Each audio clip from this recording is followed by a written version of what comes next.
उत्तर प्रदेश की धरती में कुछ तो बात है, चाहे देश के प्रधानमंत्री जैसा पद हो या देश की राजनीति की चर्चा या फिर बाहुबली के चर्चे, सब के सब यहीं यूपी के गली गलियारों से होकर निकलते हैं। एक तरह यूपी ने जहां देश को कई बड़े और महान नेता दिए, कई बड़ी हस्तियां दी, नामी गिरामी व्यापारी दिए, वहीं इस धरती ने कई बड़े बाहुबली भी जन्मे, जो सिर्फ यूपी तक ही सीमित नहीं रहे बल्कि पूरे देश में चर्चा का विषय बनी है। तो चलिए आज के वीडियो में ऐसे ही एक बाहुबली नेता मुख्तार अंसारी और ब्रजेश सिंह से जुड़े जीवन की कुछ अहम बातें जानेंगे। तो जैसा अभी हमने बताया, राजनेता हो या कलाकार हो, प्रशासनिक अधिकारी हो या स्वतंत्रता सेनानी, उत्तर प्रदेश की धरती हमेशा से ही इन महान लोगों से गुलजार रही है। इसी उत्तर प्रदेश की धरती की सबसे उपजाऊ भूमि है पूर्वांचल, यानी उत्तर प्रदेश का पूर्वी भाग।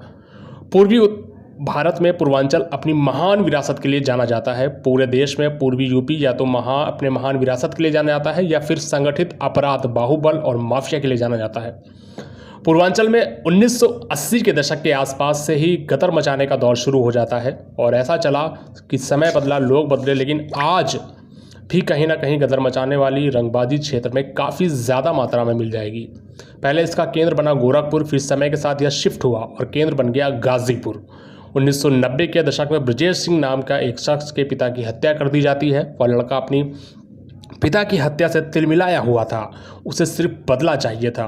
पिता के हत्यारों को वह मार सके, इसके लिए ब्रजेश सिंह ने गाजीपुर में सक्रिय साहिब सिंह गैंग को ज्वाइन किया। ये वो दौर था जब साहिब सिंह के लड़के सरकारी ठेकों पर कब्जा कर लिया करते थे। ब्रजेश सिंह को भी यही काम मिला, सरकारी ठेकों पर बाहुबल के जरिए कब्जा। दरअसल ये वो दौर था जब पूर्वांचल में सरकारी योजनाएं लाई जाती, स्क्रैप के ठेके निकाले जाते, माइनिंग, रेत, शराब ठेके आवंटित किए जाते हैं। सारी फसाद की जड़ ये ठेके ही हुआ करते थे। ऐसे में साहिब सिंह की तरफ से सरकारी ठेकों पर कब्जा करने का काम ब्रजेश सिंह शुरू कर देता है। बेहद कम वक्त में ब्रजेश की तूती पूरे पूर्वांचल में बोलने लगती है, लेकिन गाजीपुर में ही एक और गैंग था। इस गैंग के लड़के भी कोई कम नहीं थे, नाम था मखनू सिंह गैंग। मखनू सिंह गैंग की तरफ से सरकारी ठेकों पर कब्जा करने का काम मुख्तार अंसारी को दिया गया। उम्मीद है अब आप समझ गए होंगे कि हम किस मुख्तार अंसारी की बात कर रहे हैं। जी हाँ, ये वही बाहुबली नेता हैं जिसकी अभी हाल ही में मृत्यु हुई है। गाजीपुर और मऊ के सरकारी ठेकों पर मुख्तार अंसारी का एक छत्र अधिकार था, लेकिन अब ब्रजेश सिंह की नज़र भी इन ठेकों पर थी। ब्रजेश ने इन ठेकों को एक एक कर कब्जाना शुरू कर दिया, लेकिन वर्चस्व की लड़ाई कहाँ तक जाएगी और कितनी लाशें बिछाएगी ये तो सिर्फ वक्त जानता था, और उस वक्त बता पाना किसी के लिए भी संभव नहीं था। लेकिन यह वही समय था जब मुख्तार अंसारी और ब्रजेश सिंह के बीच दुश्मनी शुरू होती है और साथ ही साथ गैंग वॉर भी। तो चलिए अब थोड़ा सा जान लेते हैं मुख्तार अंसारी के बारे में। मुख्तार अंसारी 80 के दशक में वह पीजी कॉलेज में पढ़ाई करता था। तब से ही उसकी दबंगई के किस्से मशहूर थे। क्रिकेट का मैदान हो या बाजार की गलियां, उसकी दबंगई हर जगह चलती थी। ये वही दौर था जब मुख्तार के पिता सुभानुल्लाह अंसारी गाजीपुर के मोहम्मदा नगर पंचायत के चेयरमैन थे। दरअसल अंसारी परिवार का ऐतिहासिक वर्चस्व और रसूख हमेशा से रहा। महान कर्मों के लिए मशहूर इस परिवार में मुख्तार ने अपनी मर्जी से अपराध को चुन लिया था। मुख्तार का जन्म गाजीपुर के यूसुफपुर गांव में हुआ था। राजनीति व नाम मुख्तार के अपने परिवार से मिला। मुख्तार के दादा मुख्तार अहमद अंसारी अखिल भारतीय राष्ट्रीय कांग्रेस के अध्यक्ष भी रहे, स्वतंत्रता सेनानी रहे और महात्मा गांधी के खास लोगों में गिने जाते रहे। मुख्तार अंसारी के नाना ब्रिगेडियर उस्मान को मरणोपरांत महावीर चक्र से भी सम्मानित किया गया था। मुख्तार के पिता सुभानुल्लाह अंसारी सम्मानित वामपंथी नेता और मोहम्मदाबाद नगर पंचायत के चेयरमैन भी थे। कहते हैं कि मुख्तार के पिता का अपने क्षेत्र में इतना सम्मान था कि उनके खिलाफ चुनाव में कोई पर्चा भी नहीं भरता था। मुख्तार ने अपनी शुरुआती पढ़ाई गाजीपुर के राजकीय सिटी इंटर कॉलेज और पीजी कॉलेज से की। इसके बाद मुख्तार ने काशी हिंदू विश्वविद्यालय में दाखिला ले लिया। इस दौरान मुख्तार की दबंगई चलती रही।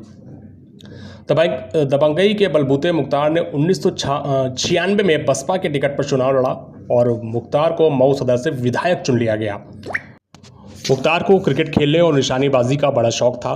मुख्तार पर अलग अलग राज्यों में दर्जनों मामले दर्ज हैं। कुछ मामलों में मुख्तार को सजा हुई तो कुछ की सुनवाई जारी है। मुख्तार जब जेल गया उस वक्त भी उसका सिक्का पूरे पूर्वांचल में चलता था। जेल में रहते हुए मुख्तार के परिवार और उसके करीबी लोग हमेशा चुनाव जीतते रहे। मुख्तार अंसारी की दुश्मनी का किस्सा जितना ब्रजेश सिंह से जुड़ा है उतना ही भाजपा विधायक कृष्णानंद राय से भी जुड़ा हुआ है। दरअसल कृष्णानंद राय की हत्या का आरोप मुख्तार अंसारी पर लगा, लेकिन कोर्ट में यह बात साबित नहीं हो सकी, इसलिए मुख्तार को इस मामले में कोर्ट की तरफ से रिहा कर दिया गया। लेकिन इस लड़ाई की शुरुआत काफ़ी साल पहले हुई थी। दरअसल लड़ाई की असल वजह थी ठेकेदारी और चुनाव और वर्चस्व की। अब सरकारी ठेकों से शुरू हुई वर्चस्व की लड़ाई, कैसे उस समय माहौल था और क्या चीज़ें थी, इस बारे में थोड़ा सा जानकारी करेंगे कि सरकारी ठेकों को लेकर के कैसे ये गैंग वॉर और कैसे ये झगड़ा फसाद होता था। तो 1970 के दशक तक पूर्वांचल बेहद पिछले इलाकों में गिना जाता था, लेकिन सरकारें एक्टिव हुई। इसके बाद पूर्वांचल में कई सरकारी ठेके व विकास की परियोजनाएं लाई जाती हैं। 1990 का दशक आते आते पूर्वांचल में ब्रजेश सिंह और मुख्तार अंसारी का गैंग भी सक्रिय हो चुका होता है। जमीनों पर कब्जा, रेलवे के स्क्रैप के ठेके, शराब के ठेके, वर्चस्व की लड़ाई जारी रहती है। इन सरकारी ठेकों में दोनों का हिस्सा होता था। यही बात मुख्तार अंसारी को अच्छी नहीं लगती थी। पहले ब्रजेश सिंह और मुख्तार अंसारी एक साथ काम किया करते थे, लेकिन कई विवादों के बाद दोनों अलग हो जाते हैं। फिर शुरुआत होती है पूर्वांचल में खूनी गैंगवार की। 1980 के दशक में गाजीपुर जिले के सैदपुर में एक प्लॉट को हासिल करने को लेकर साहिब सिंह के नेतृत्व वाले गिरोह का मखनू सिंह के गिरोह से झगड़ा हो जाता है। यह वारदात कई हिंसक वारदातों की श्रृंखला से पनपा था, लेकिन यहीं से दो नाम खुलकर सामने आते हैं, पहला मुख्तार अंसारी और दूसरा ब्रजेश सिंह। साल 1988 में पहली बार मुख्तार अंसारी के खिलाफ केस दर्ज होता है। केस था सच्चिदानंद राय की हत्या। यह हत्या मुख्तार ने सच्चिदानंद राय के गांव के घर में घुस कर की थी। जैसा कि हमने आपको बताया कि अंसारी परिवार गाजीपुर के मोहम्मदाबाद का रहने वाला है। यहीं से अंसारी परिवार ने राजनीति भी शुरू की थी। इसी क्षेत्र से नगर पंचायत के चेयरमैन सुबहानुल्लाह अंसारी थे, यानी मुख्तार के पिता। इसी क्षेत्र में एक और प्रभावशाली व्यक्ति था जिसका नाम था सच्चिदानंद राय। दरअसल पूर्वांचल में ठाकुरों और भूमिहारों का वर्चस्व हमेशा से रहा है।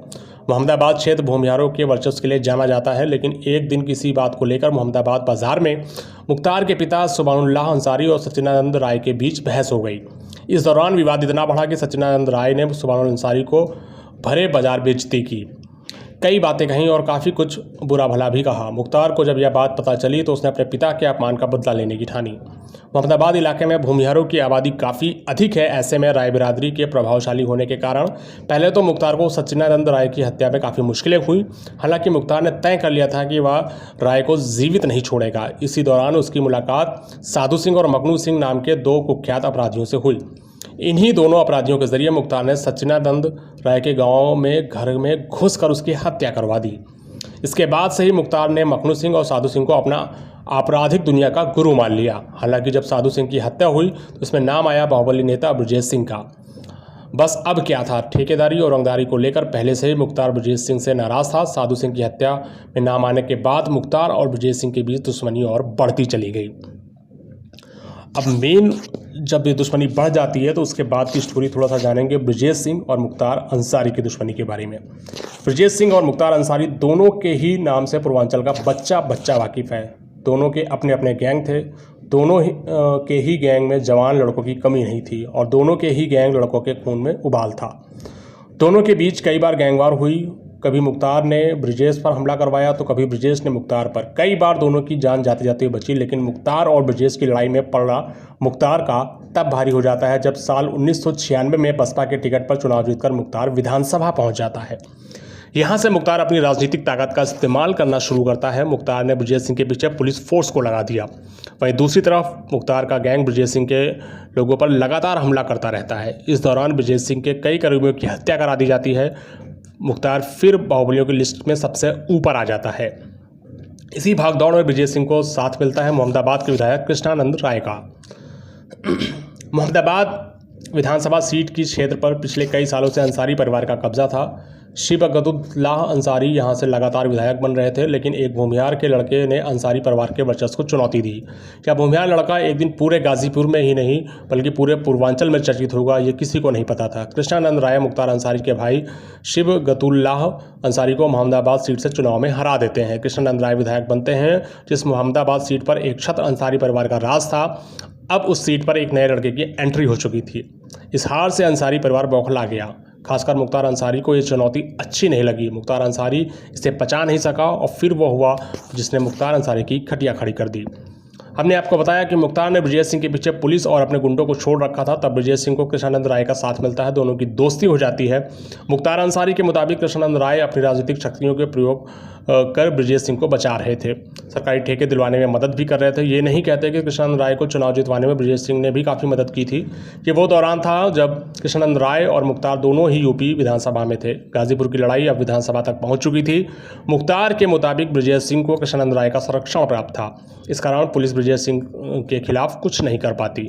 इस समय तक पूर्वांचल में कृष्णानंद राय के नाम की भी तूती बोलना शुरू हो चुकी थी। मोहम्मदाबाद सीट पर अंसारी परिवार के हार से मुख्तार पहले ही बौखलाया हुआ था। वह काफ़ी खफा था, लेकिन उसे मोहम्मदाबाद सीट पर अंसारी परिवार के हार से मुख्तार पहले ही बौखलाया हुआ था, लेकिन उसे एक बात और खटक रही थी कि वो ये कि कृष्णानंद राय और ब्रजेश सिंह की जोड़ी लगातार आगे बढ़ रही है। मुख्तार के वर्चस्व को अब दम भर चुनौती मिल रही थी। कभी ब्रजेश तो कभी कृष्णानंद राय दोनों ही मुख्तार के खिलाफ हो जाते हैं। एक दूसरे पर हमला करते हुए गोलीबारी हुई, लेकिन जान सभी की बची रही। मुख्तार अब आर या पार की लड़ाई करने जा रहा था। अब तारीख आ जाती है 25 नवंबर 2005। इस दौरान मोहम्मदाबाद के गौडर गांव में बारिश खत्म हो चुकी थी। हल्की सर्दी का एहसास था। भाजपा विधायक कृष्णानंद राय अपने घर से निकलते हैं। दरअसल उन्हें पास के ही एक गांव सियासी में क्रिकेट टूर्नामेंट के उद्घाटन के लिए जाना था। अब क्योंकि अपने ही क्षेत्र के बगल वाले गाँव में जाना था, तो बुलेट प्रूफ गाड़ी के बजाय उन्होंने सामान्य कार से यात्रा करने का फैसला किया। हालांकि कहते हैं कि इसके पीछे कृष्णानंद राय के ही कुछ लोगों की साजिश थी, जो मुख्तार से मिले हुए थे। अपने वाहनों के काफिले के साथ कृष्णानंद राय रवाना होते हैं। टूर्नामेंट का उद्घाटन किया। फिर वहां से जब लौट रहे थे तो कुछ ही आगे बढ़ते हैं कि रास्ते में एक सिल्वर ग्रे रंग की एसयूवी सामने आकर खड़ी हो गई और रास्ता बंद हो गया। कृष्णानंद की राय की गाड़ी फंस चुकी थी। इसी दौरान एसयूवी से 7-8 लोग उतरते हैं। उनके हाथ में हथियार थे, कट्टा, पिस्टल, उजी, AK-47 और ना जाने क्या क्या। इसके बाद कृष्णानंद राय की गाड़ी पर फायरिंग शुरू होती है। इस दौरान 500 राउंड से अधिक गोलियां चली। भाजपा विधायक कृष्णानंद राय के गनर निर्भय उपाध्याय, ड्राइवर मुन्ना, कार सवार रमेश राय, श्याम शंकर राय, अखिलेश राय, शेषनाथ सिंह को गोली लगी। जब कृष्णानंद राय के शरीर का पोस्टमार्टम हुआ तो शव से कुल 67 गोलियां बरामद की गई। कृष्णानंद राय के भाई रामनारायण राय इस दौरान पीछे आ रही काफिले की दूसरी गाड़ी में बैठे थे। रामनारायण राय जब भी कहीं इंटरव्यू देते हैं तो इस घटना का जिक्र करते हुए कहते हैं, इस हमले में मुन्ना बजरंगी भी शामिल था। विधायक के काफिले पर हमला करने के दौरान हमलावर लगातार कह रहे थे, मारो, इन लोगों ने भाई को परेशान कर रखा है। ये भाई कोई और नहीं बल्कि मुख्तार अंसारी ही था। इस हत्या के बाद लगा मुख्तार अंसारी पर। कहा गया कि मुख्तार के आदेश पर उसके राइट हैंड कहे जाने वाले मुन्ना बजरंगी और अन्य लोगों ने कृष्णानंद राय की हत्या की। कहते हैं इस हत्या की प्लानिंग और मुखबरी बिल्कुल सटीक तरीके से की गई। मुखबरी भी ऐसी कि बुलेट प्रूफ गाड़ी होगी या नहीं, इसका भी ध्यान रखा गया। इस हत्या के बाद पूरा उत्तर प्रदेश दहल गया। एक विधायक की हत्या, वो भी AK-47 से, बिल्कुल भी आम बात नहीं थी। इस हत्या का आरोप मुख्तार अंसारी, अफजल अंसारी और मुन्ना बजरंगी पर लगता है। जेल में सजा भुगत रहे मुन्ना बजरंगी की हत्या कर दी जाती है। कृष्णानंद राय हत्या मामले में एक चश्मदीद सामने आए, लेकिन समय के साथ ही कई चश्मदीदों की रहस्यमय तरीके से भी हत्या हो गई और फिर केस वापस ले लिए गए। एक चश्मदीद ने कोर्ट में अर्जी दायर कर मुख्तार के खिलाफ केस को वापस ले लिया। उसका कहना था कि मुख्तार का इस हत्या में हाथ नहीं है। ऐसे में कृष्णानंद राय की हत्या का दोषी कौन था, ये साबित नहीं हो सका। लेकिन पूर्वांचल की राजनीति समझ रखने वाले हमेशा कहते हैं कि मुख्तार ही था जिसने कृष्णानंद राय की हत्या कराई, और उसका पॉलिटिकल सपोर्ट भी अब पहले जैसा नहीं रहा था। ब्रजेश सिंह भी मुख्तार की ही तरह राजनीति में प्रवेश तो करते हैं, लेकिन मुख्तार जितना कद नहीं बना पाते। ऐसे में मुख्तार के काफिले पर ब्रजेश सिंह और उनके गैंग द्वारा हमला किया जाता है। इसे उसरी चट्टी कांड के नाम से भी जाना जाता है। इस दौरान ब्रजेश सिंह को भी गोली लगती है। अगली सुबह अखबारों में खबर छपती है जो जुड़ी होती है मुख्तार और ब्रजेश सिंह से। बताया गया कि गोली लगने से ब्रजेश सिंह की मौत हो गई। ब्रजेश सिंह काफ़ी समय तक पूर्वांचल से लापता हो जाते हैं। अब पूरे पूर्वांचल पर एक शख्स का कब्जा था जिसका नाम था मुख्तार अंसारी। मुख्तार की खिलाफत करने वाला अब कोई नहीं बचा था। कुछ समय बाद पुलिस उड़ीसा से एक शख्स को गिरफ्तार करती है। यूपी पुलिस कहती है कि यह शख्स अपना नाम बदलकर उड़ीसा में छिपा था और व्यापार करता था। अगली सुबह पूर्वांचल की खबरों में फिर एक खबर आती है, लिखा गया है ब्रजेश सिंह जिंदा है। दरअसल उड़ीसा में नकली नाम से पहचान छिपाकर व्यापार कर रहा शख्स कोई और नहीं बल्कि ब्रजेश सिंह ही था, जिसे पुलिस ने गिरफ्तार कर लिया। साल 2005 में कृष्णानंद राय की हत्या कर दी जाती है। ब्रजेश सिंह की मौत की हेडलाइन से अखबारें भरे पड़े थे। ऐसे में 2005 में मऊ में दंगे होते हैं। आंकड़े बताते हैं कि इन दंगों में 9 लोगों की मौत हुई। इन दंगों का आरोप मुख्तार अंसारी पर लगाया जाता है। इस दौरान मुख्तार खुली जीप में निडर होकर घूमता है। कहते हैं कि मुख्तार की मौजूदगी मात से दंगइयों को हिम्मत मिली और उन्होंने दंगे शुरू कर दिए। राजनीति अब गर्म हो चुकी थी। कृष्णानंद राय की हत्या और मऊ दंगे के बाद भाजपा के वरिष्ठ नेता अटल बिहारी वाजपेयी और लालकृष्ण आडवाणी जैसे नेता धरने पर बैठ गए। राज्य में इस समय समाजवादी पार्टी की सरकार थी। सपा नेतृत्व की खूब किरकिरी होती है। कहते हैं कि मुख्तार अंसारी पर कुछ एक्शन लिया जाता, उससे पहले ही लखनऊ में एक बड़े समाजवादी पार्टी के नेता घर मुख्तार अंसारी गुप्त मीटिंग रखता है। अगले दिन वह गाजीपुर पुलिस के सामने आत्मसमर्पण करता है। इसके बाद मुख्तार को गाजीपुर जेल शिफ्ट कर दिया जाता है। इसके बाद से ही मुख्तार अपने साम्राज्य को चलाता है। जेल बदले हुए लेकिन मुख्तार का रुतबा बरकरार रहता है। अवैध वसूली, ठेकेदारी, रंगदारी, जमीन कब्जाना समेत कई काम अब भी जारी थे। अधिकारी हो या सरकार, सभी मुख्तार के इशारों पर नाचते। मुख्तार जब चाहता, जिस पार्टी से चाहता चुनाव लड़ता। उसने अपनी एक पार्टी भी बनाई जिसका नाम रखा कौमी एकता दल। इस पार्टी के बैनर के तले जब मुख्तार ने चुनाव लड़ा तो वह उस दौरान भी जीत गया। बता दें, मुख्तार पर दर्जनों आपराधिक मामले दर्ज हैं, लेकिन मुख्तार को मात्र कुछ ही मामलों में सजा हो सकी थी। अब मुख्तार अंसारी की मौत हो चुकी है। गाजीपुर में मुख्तार के शव को दफनाया जा चुका है, लेकिन आज भी मुख्तार अंसारी की छवि गाजीपुर में कुछ लोगों के लिए माफिया तो कुछ लोग उसे रॉबिन हुड जैसा बताते हैं।